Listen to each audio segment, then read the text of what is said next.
तर काय नेमका प्रकार आहे?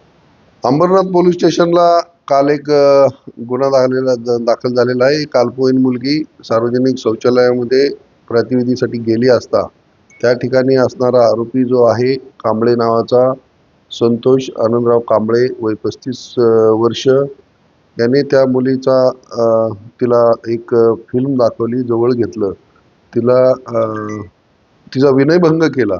या प्रकरणी तिच्या आईने काल ज्यावेळेस आमच्याकडे तक्रार दिली, तात्काळ सदर प्रकरणी गुन्हा दाखल करण्यात आलेला आहे आणि आरोपीला अटक करून कोर्टापुढे हजर करून त्याचा विचार घेण्यात आलेला आहे. सदर गुन्ह्याचा तपास चालू आहे.